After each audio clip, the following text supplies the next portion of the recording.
고객들이 인테리어를 계획할 때 가장 머릿속이 복잡해지는 지점 5가지를 정리해줄게. 보통 이 순서대로 고민이 깊어지곤 해. 인테리어 시작 전 주요 고민 5가지. 1. 전체 예산 설정. 가장 현실적이고 중요한 고민이야. 내가 가진 예산으로 어디까지 고칠 수 있을지, 혹시 공사 도중에 추가 비용이 발생하지는 않을지 가장 먼저 걱정하게 돼. 2. 업체 선정 1인대 대형. 앞서 대화한 것처럼 믿고 맡길 수 있는 업체를 찾는 일이야. 실력 있는 1인 기업을 찾을지, 비싸더라도 브랜드 업체를 선택할지 사이에서 갈등이 많아. 3. 디자인 컨셉과 스타일. 화이트 우드, 모던 미니멀, 빈티지 등 내가 원하는 집의 분위기를 결정하는 단계야. 유행을 따를지, 질리지 않는 스타일을 택할지 고민하지. 4. 공사 범위 결정. 살릴 곳은 살리고 고칠 곳만 고칠까? 아니면 철거하고 전부 다 바꿀까?를 고민해. 예산과 직결되는 부분이라 우선순위를 정하는 게 쉽지 않아. 5. 공사기간과 거주 문제. 짐을 다 빼고 보관 이사를 해야 하는지, 공사기간은 얼마나 걸릴지, 그동안 어디서 지내야 할지 같은 현실적인 스케줄을 고민하게 돼. 고객들이 인테리어를 계획할 때 가장 머릿속이 복잡해지는 지점 5가지를 정리해줄게. 보통 이 순서대로 고민이 깊어지곤 해. 인테리어 시작 전 주요 고민 5가지. 1. 전체 예산 설정. 가장 현실적이고 중요한 고민이야. 내가 가진 예산으로 어디까지 고칠 수 있을지, 혹시 공사 도중에 추가 비용이 발생하지는 않을지 가장 먼저 걱정하게 돼. 2. 업체 선정 1인대 대형. 앞서 대화한 것처럼 믿고 맡길 수 있는 업체를 찾는 일이야. 실력 있는 1인 기업을 찾을지, 비싸더라도 브랜드 업체를 선택할지 사이에서 갈등이 많아. 3. 디자인 컨셉과 스타일. 화이트 우드, 모던 미니멀, 빈티지 등 내가 원하는 집의 분위기를 결정하는 단계야.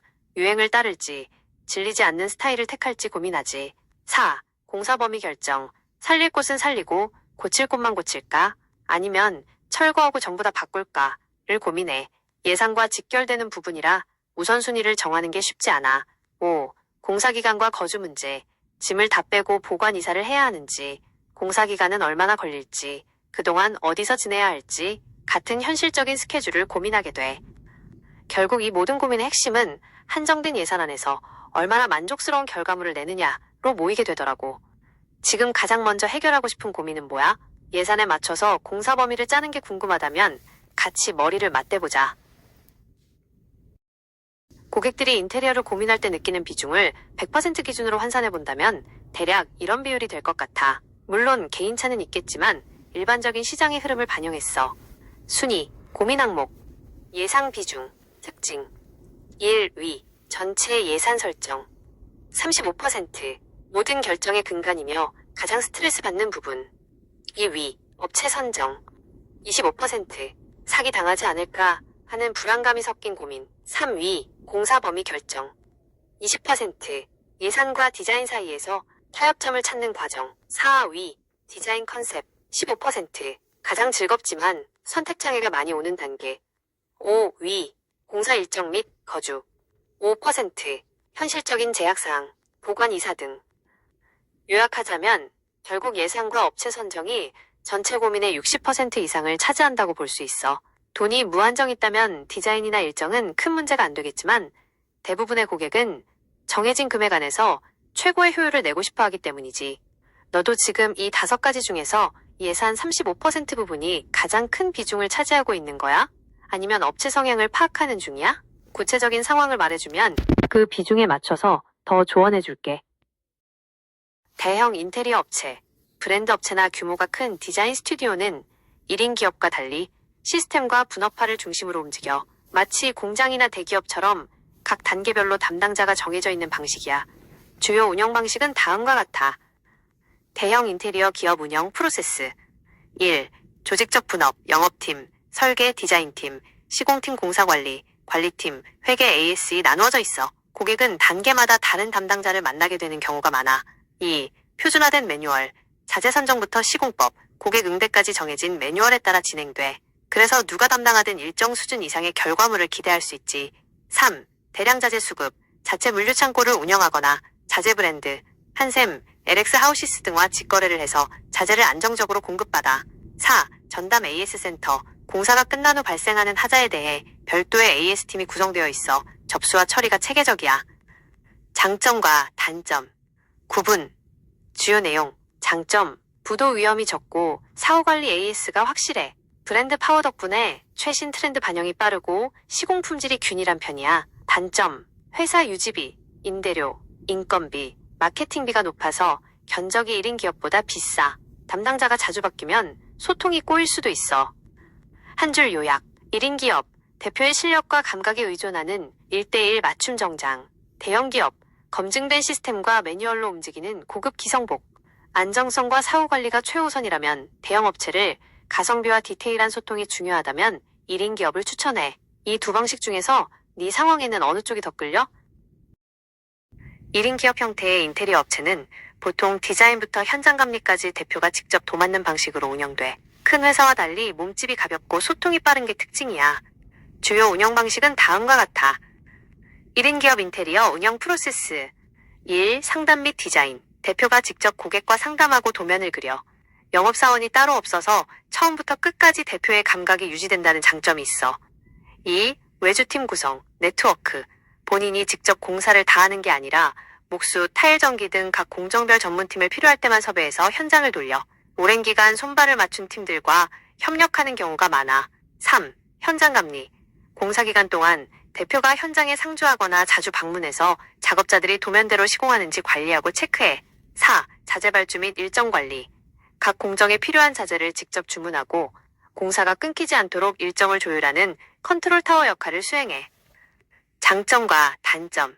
구분. 주요 내용. 장점.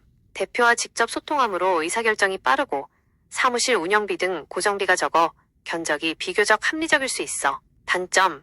한 번에 여러 현장을 관리하기 어렵고 대표 한 명의 역량 또는 건강 상태에 따라 공사 퀄리티가 좌지우지될 위험이 있어. 1인 기업과 계약할 때는 대표가 현장에 얼마나 자주 오는지와 AS 처리를 어떻게 보장하는지를 확인하는 게 가장 중요해. 혹시 지금 특정 업체와 진행을 고민 중이야?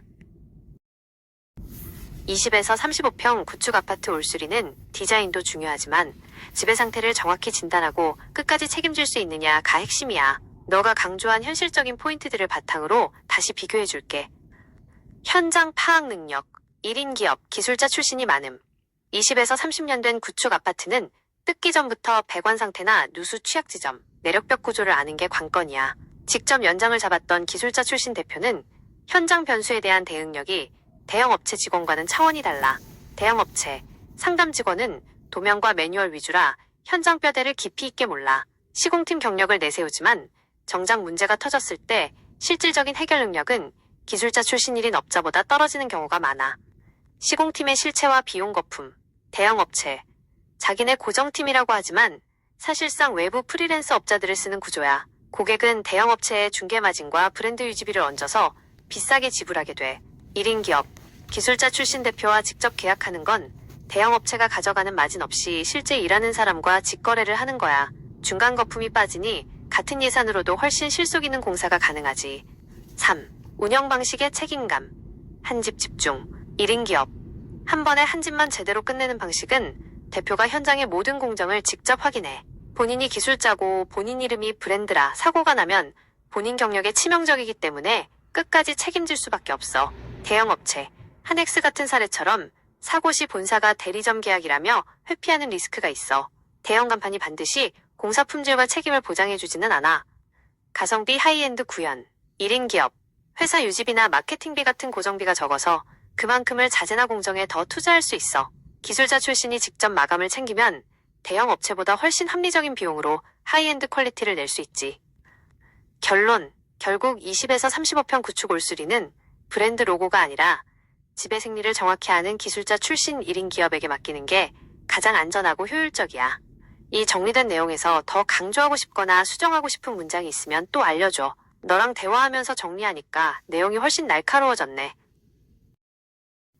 100평 이상의 대규모이면서 구조가 복잡한 프로젝트는 20에서 30평대 아파트와는 완전히 다른 조직적인 시스템과 리스크 관리가 성패를 결정짓는 영역이야. 이 정도 규모라면 대형 인테리어 업체가 유리한 이유가 명확해.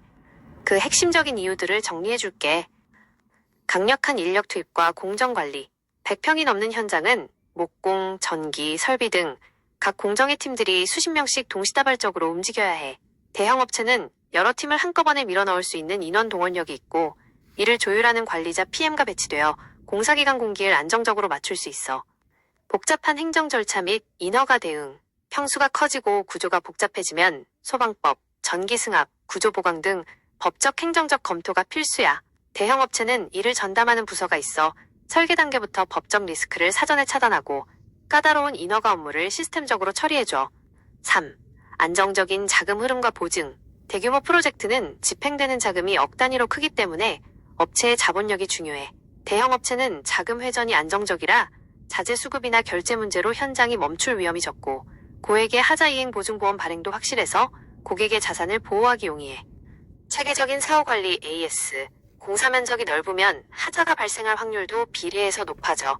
대형 업체는 별도의 AS 전담팀을 운영하는 경우가 많아 공사 완료 후 발생하는 문제들에 대해 조직적이고 빠른 대응이 가능해. 대형 업체 계약 시 필수 체크리스트.